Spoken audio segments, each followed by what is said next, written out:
Un asunto del que quería preguntarles a ustedes tiene que ver con una revelación que ha hecho la CIA aquí en Estados Unidos en relación con Irán. Mucha gente se pregunta por qué hay esa tensión entre Irán y Estados Unidos. Se lo preguntaba hace muchos años Stephen Kinzer, un corresponsal del New York Times que escribió un libro titulado Todos los hombres del Shah.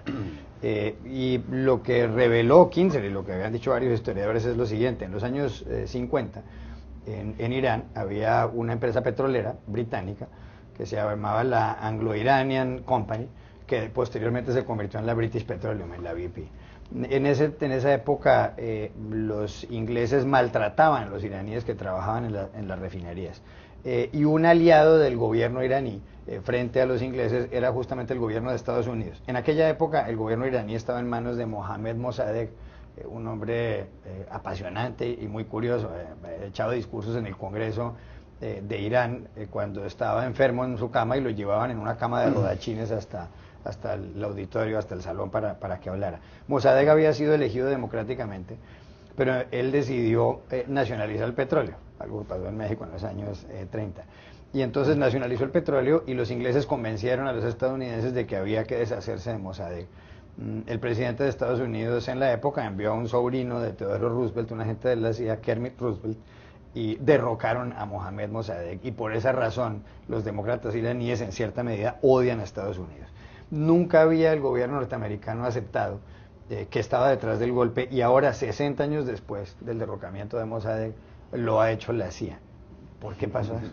¿Por qué siempre pasa que mucho después deciden? ¿Por qué derrocaron a Mossadegh o por qué lo he reconocido ahora? Las dos cosas. Las dos cosas. No, ¿por qué derrocaron a Mossadegh? Tú lo has contado muy bien, efectivamente, porque se oponían trataron de frenar la nacionalización del petróleo iraní.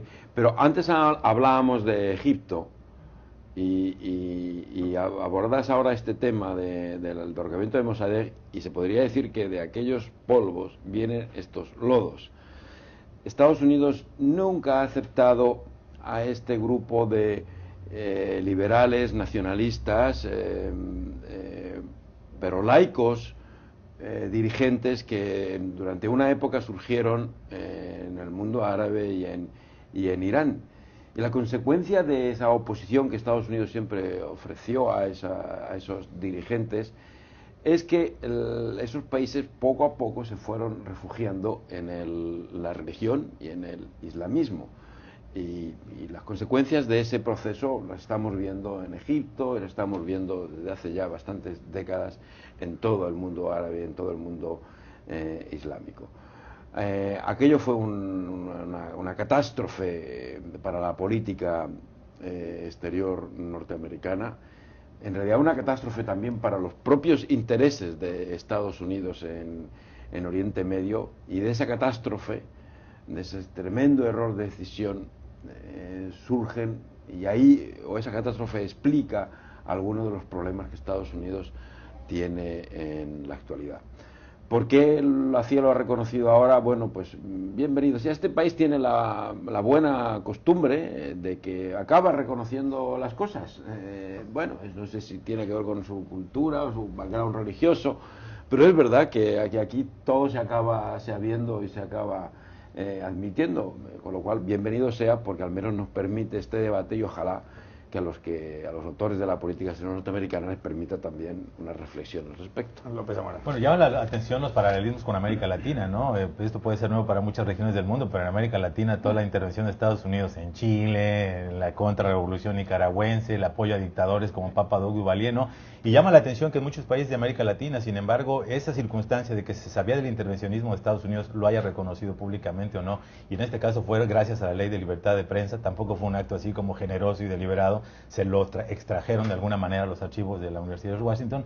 Pues llama la atención que en América Latina, en países por ejemplo como Chile, tomaron cursos que más bien, o trayectorias que más bien abogaban y abrazaban las filosofías de libre mercado, capitalistas como los Estados Unidos, al contrario de lo que pasó en Chile. Entonces me llama mucho la atención reflexionar sobre estas cosas, porque si bien es cierto que Estados Unidos ha intervenido, no en todos los casos el desenlace ha sido que los países donde ha intervenido han derivado en gobiernos que necesariamente sean hostiles necesariamente a Washington.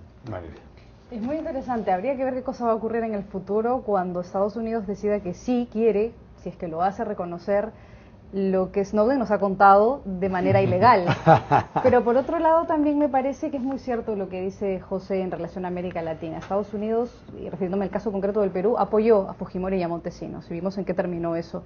Estados Unidos nunca ha reconocido su participación en ese apoyo. Habría que ver, y habría que ir a la Universidad de George Washington a desclasificar esos documentos para conocer un poco ese y otros casos más.